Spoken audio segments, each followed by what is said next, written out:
This is Grand Harbor, Malta, and today it's a popular tourist resort, but in the Second World War, it was the most important harbor on the Eastern Mediterranean. And it was so important that the Germans had to control it, or they would lose the war in North Africa. And to do that, they employed siege techniques, starve out the population, and to bomb them into submission. Malta became the most bombed place on Earth.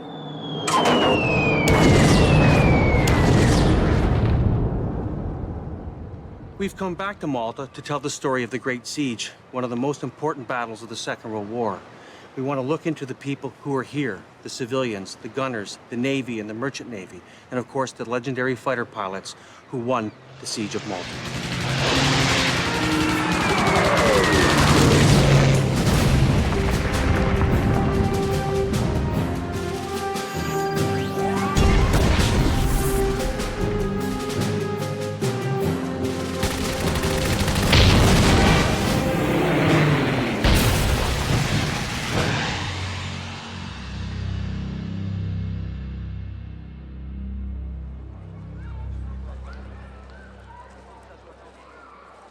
This is Republic Street in Valletta, and it's the most popular tourist destination.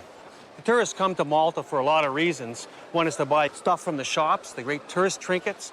The other is for the sun and to party. But Malta also has an incredible history that goes back over 6,000 years. In fact, there are ruins from 3600 BC. This is a ruin from a more modern time.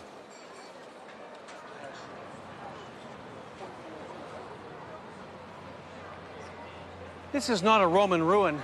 This is what's left of the Valletta Opera House.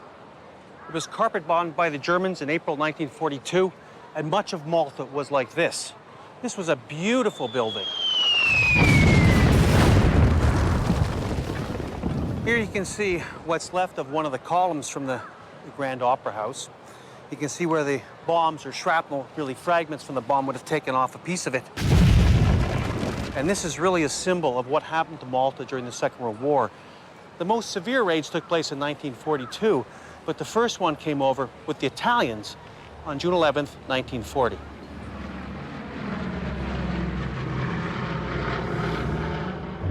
In the late spring of 1940, the tiny island of Malta is a quiet British outpost in the middle of the Mediterranean, far from the war raging in Western Europe. With the entry of Italy and its colonies into the conflict on June 10th, Malta becomes a principal target for the Italian Air Force.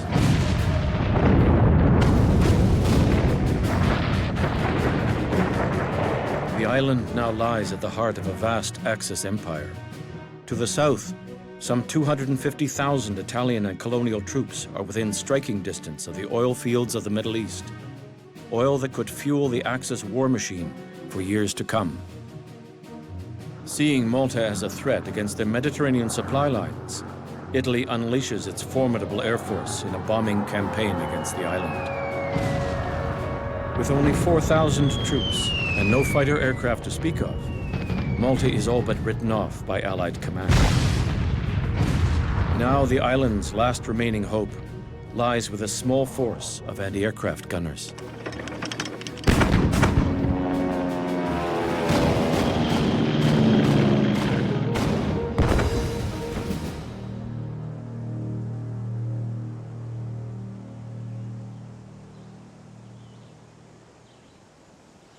I'm with Major Maurice Ejus of the Royal Malta Artillery, and this is one of his gun emplacements during the Great Battle for Malta. So I want you to explain to me how you laid out your battery. Yes, well, we had a command post over there. Right. And 4 guns, starting from number 1 on the left, number 2 gun, number 3 gun, and number 4 gun. Here, this is where the gun would have been. That's right, yes. It used to be stuck to the ground by means of nuts and bolts. It was a 3.7-inch heavy attack gun. The shell was 28 pounds, 28.5 pounds. And the cartridge was about that high. Your objective was to shoot down and harass. That's right. The Italians, they used to come at 23,000, 25,000 feet and never changed direction, never changed height, and never changed speed. And as soon as you see a sparkle in the sky, and you say, it's plane! Hey!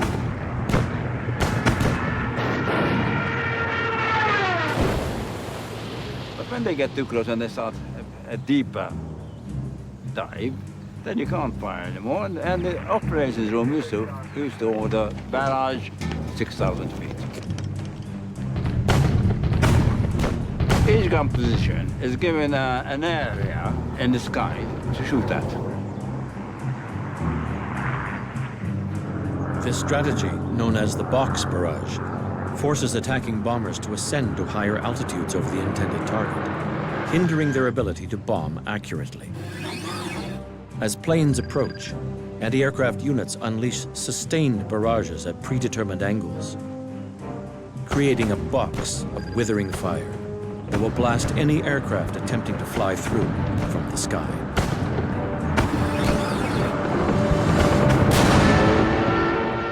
And one plane is shot down. Then you get another half a minute or so, and a second plane comes. And occasionally, you know, all 5 were shot down. At the early months, it was the gunners who actually saved Malta. The defenders managed to hold out through the midsummer of 1940. Hoping to capitalize on their success, the Allies send 24 Hurricane fighters to Malta, along with experienced pilots from all over the Commonwealth, who quickly chase the Italian bombers from the island's skies. It's the first of 2 devastating setbacks for Italy in the latter half of 1940. In December, the Italian 10th Army is defeated in Egypt by a much smaller British force. And by the end of the year, the Axis is in real danger of losing its foothold in Africa. The Allies are on the offensive at last. But for Malta, this new optimism will be short-lived. After the initial attacks by the Italians in June 1940, things went pretty quiet in Malta. A lot of the people returned to their homes, and war didn't seem to be such a bad thing after all. But in North Africa, things were changing. The Italians were failing miserably against the British, and now the Germans were to step in. So once again, Malta was going to be a target, this time for the German Luftwaffe.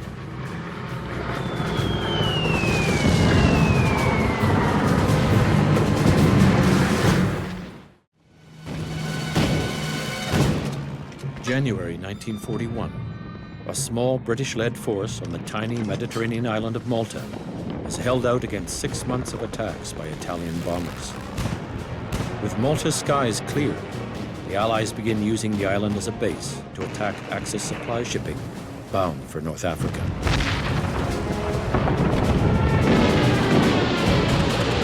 Fearing a total loss of Axis holdings in North Africa, the Germans dispatched General Erwin Rommel to regain control of the situation. But if Rommel is to defeat the Allies in the desert, Axis supply routes across the Mediterranean must remain open. In January, the Axis resumes its bombing of Malta, this time under German command. Their mission is to bring Malta to its knees. Among the civilians seeking shelter from the bombardment is Joseph Attard. I'll have to go down slowly, Yeah, go down slow. because I'm not So- steady on my legs. So, Yeah. tell me how things changed in January 1941. Well, a good amount of the bombs dropped on this place here. That was blown down to the ground. All this building. We had 40 people blocked down there, trapped, because there is the crypt down there, and it was used as a shelter. I came here, and I went to the church, and from there was the beginning of the rubble. But we couldn't get onto them. For a couple of days, we could hear the moaning. There were some of them who were still alive.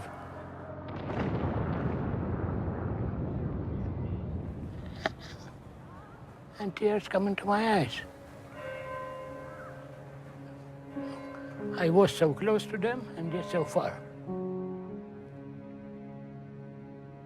We found a baby, which was still alive. I pulled it out together with the others, and that was the only person we saved from there. The others were all dead. Those are the names of the people who were trapped and killed here. I consider names now.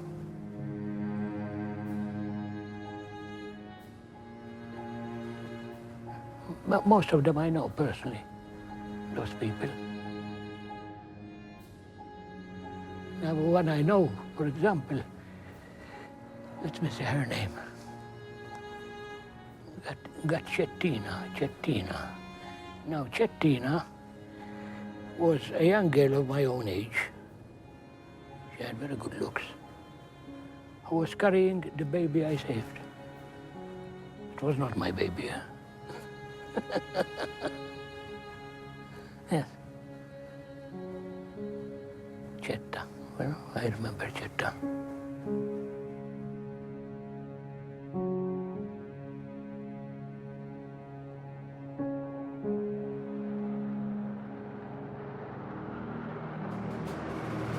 Through early 1941, the bombing campaign intensifies. But in May, Malta is granted a reprieve when the Luftwaffe force attacking the island is reassigned to the Eastern Front. The Allies take full advantage, resuming their raids on Axis supply lines to North Africa. By the end of 1941, they are inflicting 80% losses on Axis shipping. But in December, with Rommel in full retreat, the Luftwaffe is ordered back to the Mediterranean with orders to destroy Malta's defense force in advance of a planned invasion. And this time, the Germans have a new weapon, the high-speed Me-109F. These new fighters easily outmatch the Allies' Hurricanes, which are shot out of the sky in alarming numbers. This is the city of Rabat, and a lot of the RAF pilots were billeted here, and this is where they found their entertainments. February and March 1942 were terrible months for the fighter pilots. Their Hurricanes were grossly outnumbered by the Luftwaffe, and the Me-109F, the modified fighter, was just too much for the Hurricanes. So Buck McNair, the Canadian ace, decided to take some of the pilots of 249 Squadron out for relaxation. So on the night of March 21st, 1942, they went down to the theater to watch a film. In the middle of the film, the air raid siren went off. They decided to leave, and they had to come along this street, hiding in each doorway just to be safe from the bombing. When they finally got to this point, they're going to go over to the Point de Vue, which was the officers' mess, for a stiff drink. And as they went through this door, they started to approach it, and all of a sudden, bang! A bomb went off. When McNair awoke, he was on the second floor and didn't know what happened. And when he made his way down, he found the bodies of his friends. The building still shows a lot of damage from the one bomb. You can see holes here, all along the wall, even on the ceiling. In March and April 1942, no place was safe in Malta. The Germans were literally neutralizing it. They're bombing everywhere and everything in their preparations for the invasion.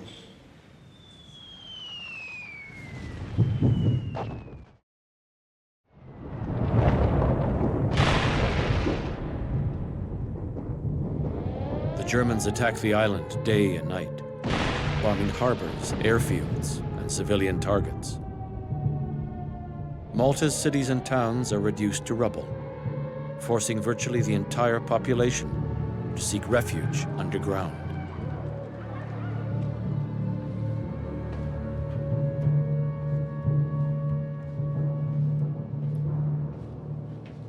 This is one of the communal bomb shelters in Vittorioso in Malta. And this is where the whole population of Malta would live, or at least they'd live underground. You can see that this is all limestone, and it's all hand-chiseled. Here are the pick marks up here. And the advantage to the Maltese is that their whole island is a limestone rock, which is quite soft. That meant they could dig in. So when the Germans bombed, the whole population went underground.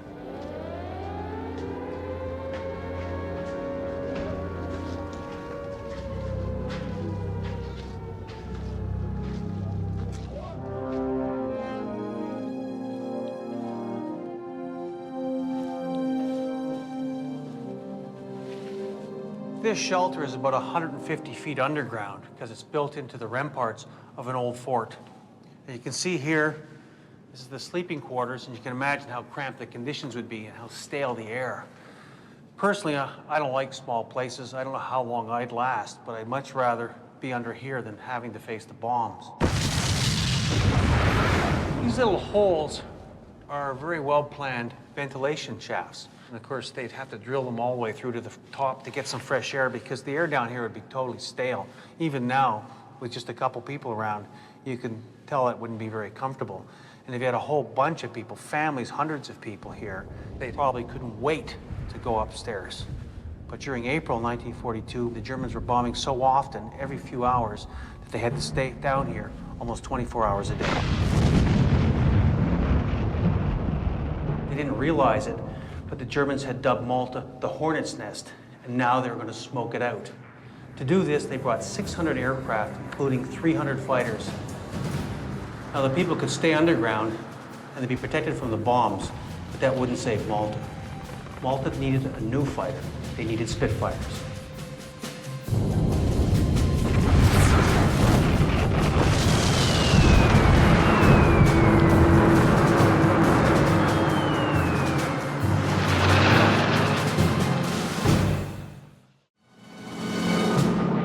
April 1942. The Mediterranean island of Malta is under constant attack by the Luftwaffe. Speedy Me-109F fighters have overwhelmed the island's force of Hurricanes, opening shipping lanes to resupply Rommel's Africa Corps and allowing bombers to release their payloads on the island with little or no opposition.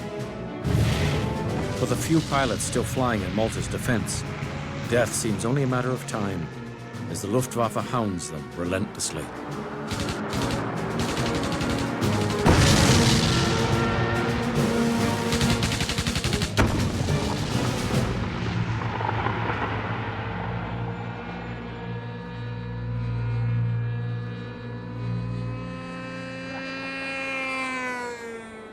This is Takali Airfield, and during the Second World War, this was one of the most important fighter bases for the defense of Malta. And now, the only airport that this serves is for the model airplane guys, and you can hear their engines going and flying around here. This was the original base of the Hurricanes 249 Squadron in May 1941, and this was the centerpiece for the defense of Malta. And of course, the Germans knew this, and it was constantly strafed and bombed. They come over 6, 7, 8 times a day with 100 bombers, and they just pound the hell out of this place. And by the spring of '42, there's only half a dozen serviceable Hurricanes in operation, and they were no match for the Messerschmitts. They had been upgraded. So the only way Malta was going to survive was to bring in Spitfires, and a lot of them. But delivering the fighters to Malta poses a significant problem.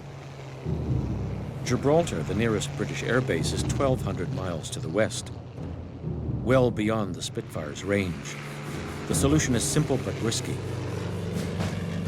The Allies load the fighters onto aircraft carriers and sail them to within 700 miles of Malta. From there, pilots take off and run a terrifying gauntlet of prowling Me-109s, hoping to reach Malta before running out of fuel. I'm here with Ian McLennan, who flew Spitfires in the defense of Malta. He arrived in July 1942, and he shot down 7 aircraft and was a Malta ace. So within landing, even 24 hours, you saw your first German airplanes? Oh, well, when we were landing, there were Germans all over the place. Of course, it was being strafed and bombed. You could just see, I'd never seen it in my life before. 109's coming right at you, with the guns flaring. 88s are dropping bombs around. I'd never seen anything like it in my life. It was a hectic time, you know what I mean? Yeah. There was no time to be scared. You just, what you were doing, get your Spitfire down. And then running, someone would wave at you and you'd run and get down into cover. So this was the old Takali runway. Right. And of course, it would have been grassed? No, there was nothing like this. It was just a grass drone. And they kept it. Now, it was always being mended because they were trying always to kill the airfields. The trick was to stay alive. So once the Spitfires came in down here, they'd be pulled off into a splinter pen, they'd be refueled, rearmed, the pilot would get out, a fresh pilot would get in and go up and join the melee. Yeah, sure.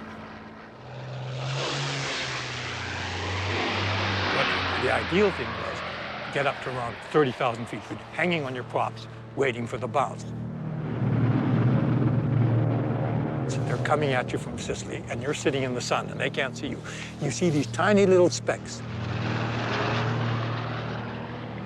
And maybe there'd be 40 Junkers 88s, and maybe 30, 40, 50 109s.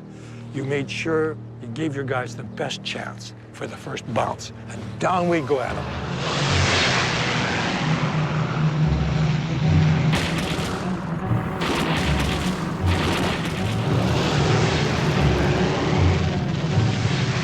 And if you saw somebody in trouble, somebody coming up the ass, you would say, "Break." And if you didn't know who it was, you'd say, "Break," and everybody broke. I remember once getting bounced, so I just went into a spin and let my aircraft spin all the way down. Obviously, I was shot down. And then when I got right down the water, and the battle's up there, then I pulled it out. So you played dead. Yeah, oh yeah. I can remember, I remember the first time I did that thinking, this is very bright, because I got away with it. I think the guy, I'm sure he went back and said, "I got this guy," he went into the sea. He's dead.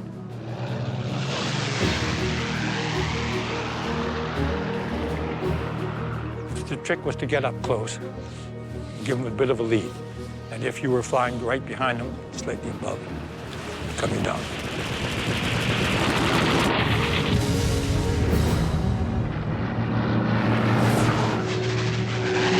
126 Spitfires that reach Malta have an immediate impact on the island's dire situation. Daylight bombing raids on the island are drastically reduced. And despite being outnumbered nearly 2 to 1, the Spitfires downed 207 enemy aircraft in their first 2 months of action alone.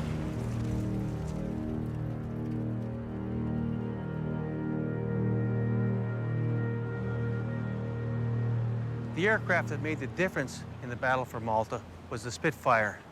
And this is an example here. A most graceful, it's one of the most beautiful aircraft, isn't it, really? Yeah, it's a wonderful design. Well, these are the things that did the greatest damage. This is a 20 millimeter and a SAPI ammunition, semi-armor piercing incendiary explosive. So it would go through steel, burst everything. These are the things that blew things apart. The machine guns didn't do as much damage, but mind you, they could kill.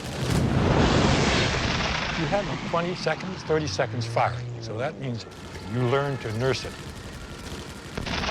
Because once you're out of ammunition, you're very vulnerable. You're nothing, obviously, but still, you then have to get out of the fight. These are 20 millimeter shells, and it is armor piercing, and it's explosive. So it's a very deadly weapon going into another aircraft. Whereas machine guns just go through, and if it hits you, you're dead, or if it hits something vital, it's dead. But these things do a lot of damage. Blow controls away and all that sort of thing. A wing will come off, a tail will come off. It's just devastating.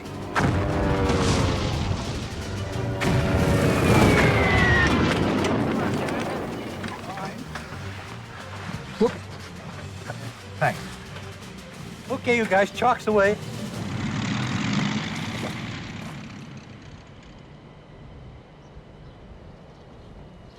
Looks familiar, really familiar.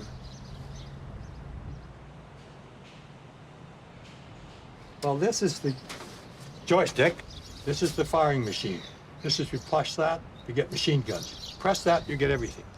Cannons and machine guns. There's one thing here which is for emergency. If you're facing death, you can't get away from some guy, and you need power, you take this thing and you push it forward, and it adds water to the gas and gives this engine tremendous power and boost. You have to look over this boost thing. There it is. And you couldn't leave it on for more than a few seconds or the engine would burst, would disintegrate. I remember several times looking at it, flirting with the idea, I'm going to use this bloody boost if I don't get out of this fairly quickly. And I think I did it once, but you really didn't want to do it. And I think if I did it, I probably did that. And then did that. and I got away.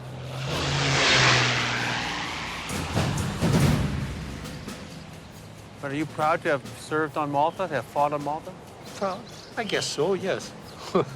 I'm not ashamed of it, you know. Yeah,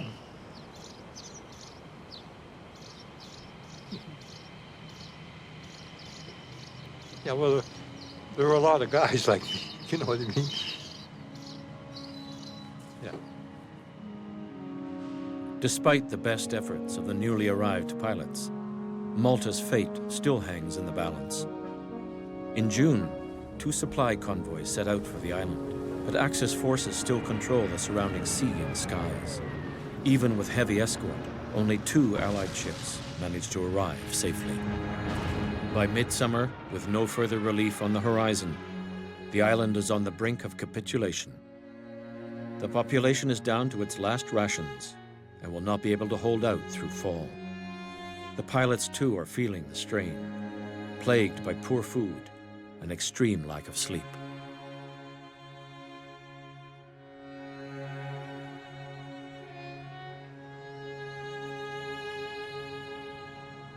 They were stressful, tiring times. You get up at 3 or 4 o'clock in the morning and you're on service till dark. And that might go on for 3 or 4 days. Quite exhausting. I think everybody was hungry all the time, somehow. And the Maltese people were practically starving. And every now and then you'd get ill, you'd get malted dog, or they call it dysentery and that kind of stuff. Everything seemed to be bombed, you know what I mean? Rubble was everywhere. They're cleaning up the rubble and people are walking through, and it stays that way perhaps for months. So it was walking through a beleaguered city full of ruin.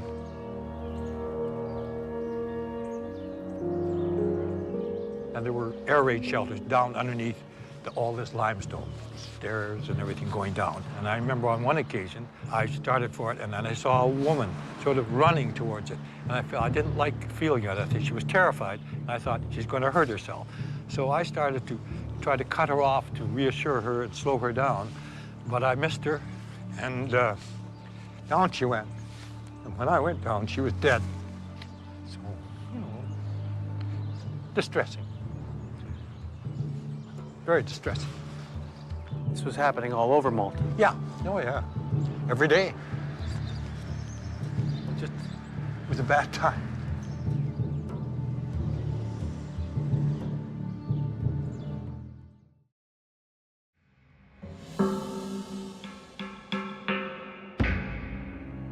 August 1942. The war for North Africa enters its climactic phase.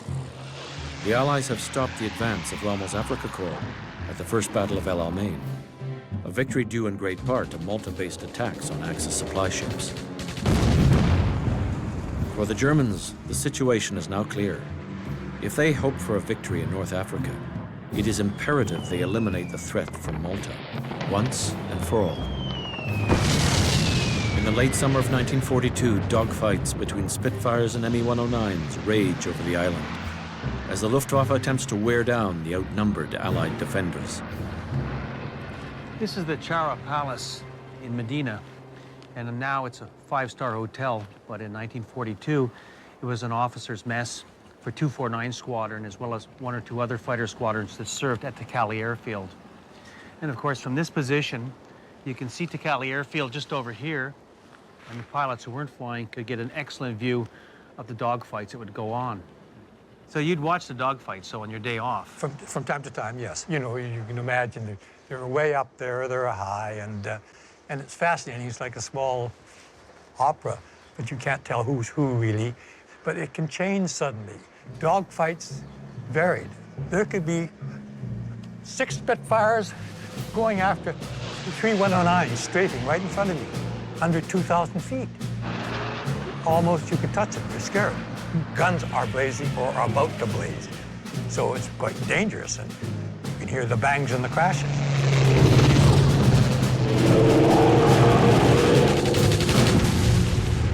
Malta had a lot of great fighter aces, and of course, George Burling was at the top of the list.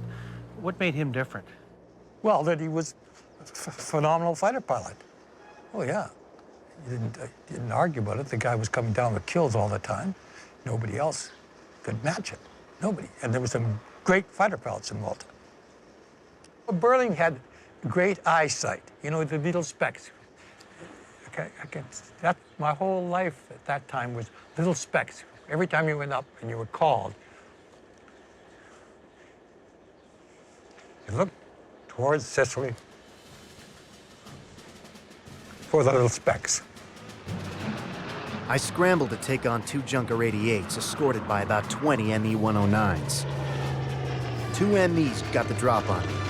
I did a quick wing over and got onto one's tail. He saw me coming and tried to climb away. I figured he must have been about 800 yards away from me when I got him into my sights. At this distance, Burling is engaged in a war of invisible numbers. His Spitfire is traveling at 250 miles per hour, while the ME-109 is climbing at a rate of over 50 feet per second. The equation grows even more complicated when he factors in the velocity of his weapons. In essence, Burling must not shoot directly at his enemy, rather at a point in space where his enemy and his fire will precisely meet. I gave him a 3-second burst, smack onto his starboard flank, and got him in the tank. It was a full deflection shot. He was a pilot who was better than anybody else. He would have been difficult to handle in the squadron because he's so bloody bright and knows what he's got to be doing. And he's better at it than anybody else on the squadron. And he knows it, and they know it, which is not an endearing trait. You know, to be better than everybody else. He didn't have the freedom he needed. He was frustrated. That's the problem. And that made him a troubled guy and a trouble to anybody who had to handle him, I'm sure. But he could have been handled if somebody took his mind to say, look, we've got ourselves an ace here.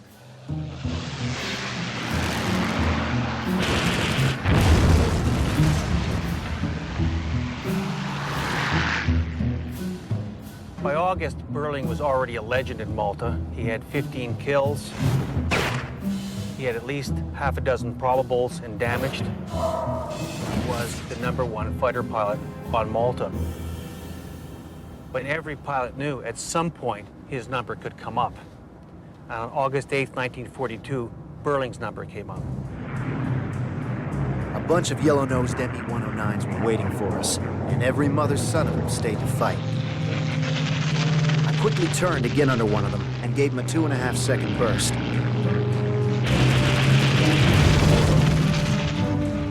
I hadn't any more than begun to dive when I got mine.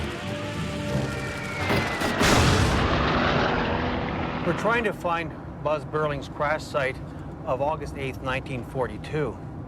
The passage of time makes examining any battlefield difficult. Of course, specifically, exactly where it took place in the field, well, that's another story.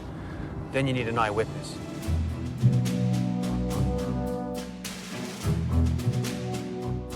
This is the village of Guja, and it's near Lucca Airport, and we think we found somebody who witnessed the Burling crash. This is quite amazing, considering how few people would have seen it in the first place. So I'm going to talk to him.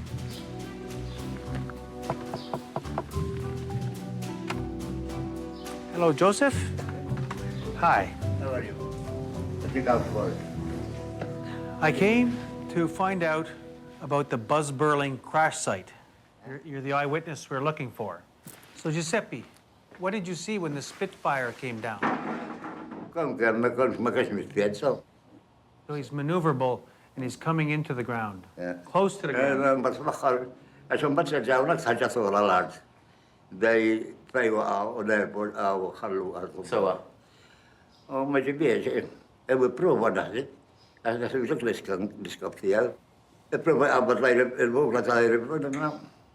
Where did the plane crash? Between here, village, and Tarshen.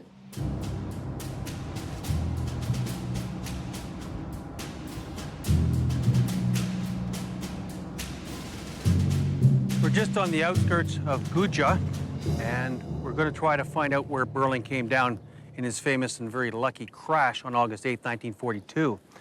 They were chasing after a gaggle of Germans over in this area. They were going after Grand Harbor. And just somewhere to the east over there in the sky, a dogfight developed.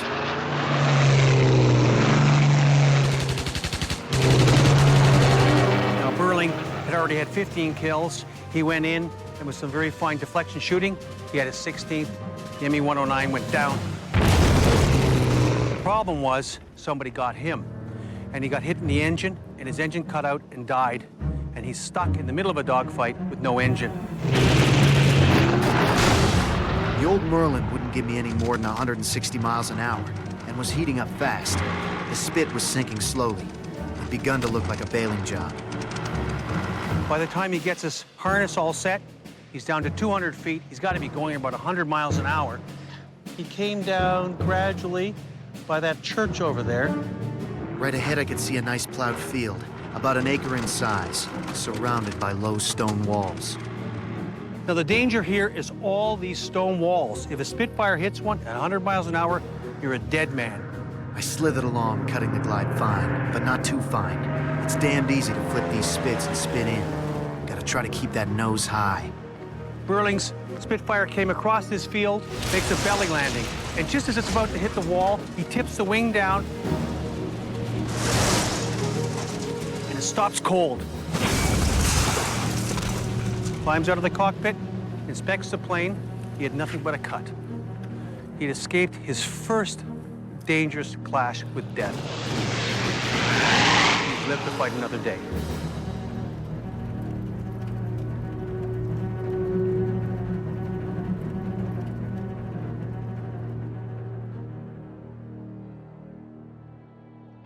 But struggle as they may, fighters alone cannot save Malta. The island is nearly out of food, fuel, and ammunition. In August, the Allies launch one last effort at resupply. This convoy must reach Malta, or all efforts to defend the tiny island will have been in vain.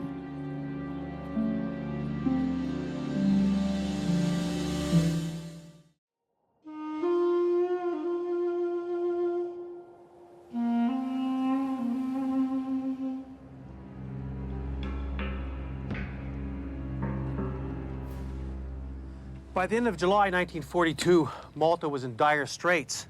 The Spitfires had alleviated the attacks on the island, but it was simply rubble. They had bombed everything into oblivion, and now the people were starving. They had no ammunition, and their fuel was low. They knew that the only way to survive was a do-or-die convoy, and it was codenamed Operation Pedestal, and it left England in early August 1942.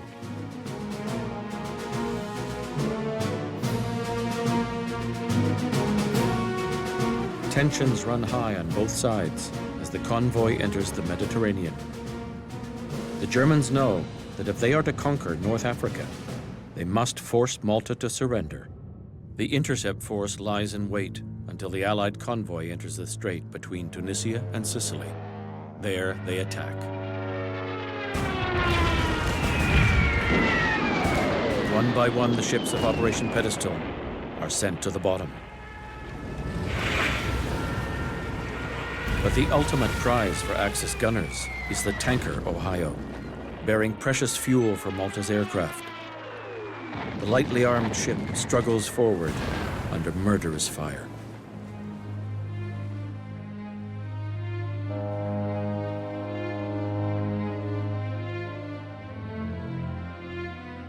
Within a week, we would have surrendered, definitely. We were in our last days before extinction. Everybody knew. We had no rations, no ammunition. Petrol had almost finished. No fighters could go up without petrol. If there is no tanker, we shall be lost. The important one was the tanker. So really, this is the end. Yes, it was the end. If this doesn't come in- That was definitely the end. There was a week, just a week supplies.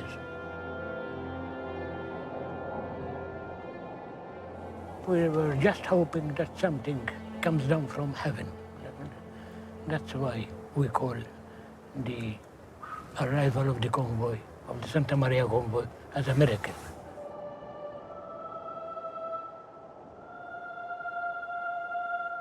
They were praying in churches to Santa Maria to do something, to let something to save Malta. We heard gunfire when it was attacked near Sicily. There was a warning sounded, a red warning, and the people, some of them, found the shelter. But there were those who remained still here.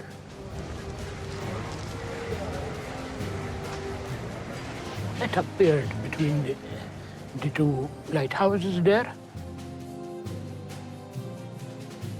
being cradled on two cables held by two destroyers.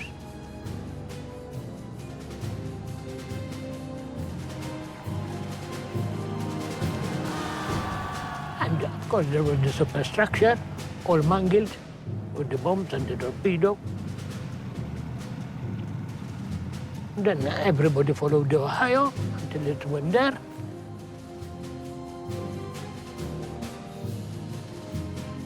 And they started immediately piping the oils out. There was joy all around, clapping.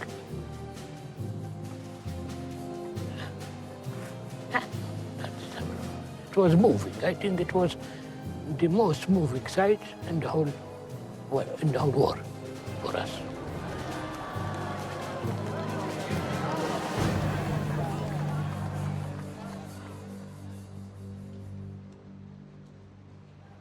After the Ohio, things quietened down in Malta. In fact, the Germans didn't come back until October 10th. That's when they brought all their bombers back and they were going to punish Malta once again. But this time the Spits were waiting for them and they shot them down by the dozen.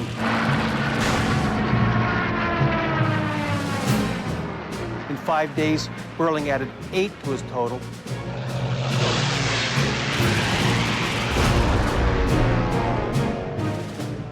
But of course, that was his last battle of the war. He was shot down and injured and never flew again over Malta.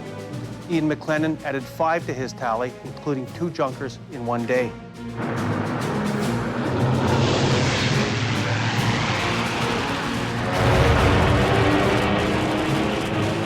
But the real changes were taking place in North Africa. On October 23rd, the 8th Army attacked Rommel's Africa Corps and started driving them back towards Tunisia.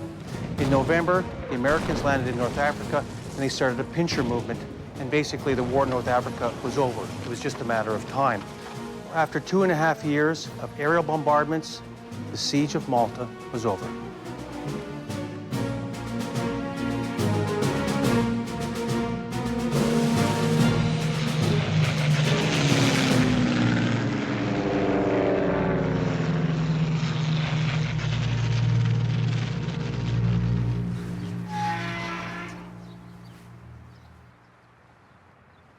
This is Cappuccini Naval Cemetery, south of Grand Harbor. And it was used by the British for more than 100 years. And there are 700 Second World War burials here. You can see how they're laid out, that the men are buried in crypts, in really a collective grave in a crypt. Then a large slab is put over top, and the details of the burials on top, with the cap badge of the associated unit. It also is, in many ways, the history of the Malta campaign. Buried in this crypt, there are 4 of the men killed at the bombing at Pont de Vue. And you can see here Baker, Guerin, the Australian, Hollis Hallett, and Waterfield were all killed in the doorway of the hotel. This one here, Pilot Officer Doug Lago, was shot down on the 20th of March, 1942, and his situation is quite infamous. He actually parachuted out of his plane.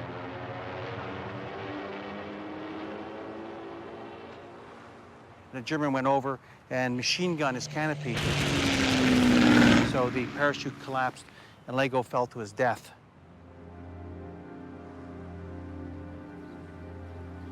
"7,000 people died in the defense of Malta, and by Second World War standards, that's a small number for such a decisive victory. All great campaigns are made up of a few mistakes, a few myths, and a few miracles, and Malta was no different. But really, it was the courage and tenacity of all the people who were here that saved the day, whether they be civilians, dock workers, gunners, merchant navy, Royal Navy, or Air Force. And it's really to these people that we should remember that they changed the course of the Second World War.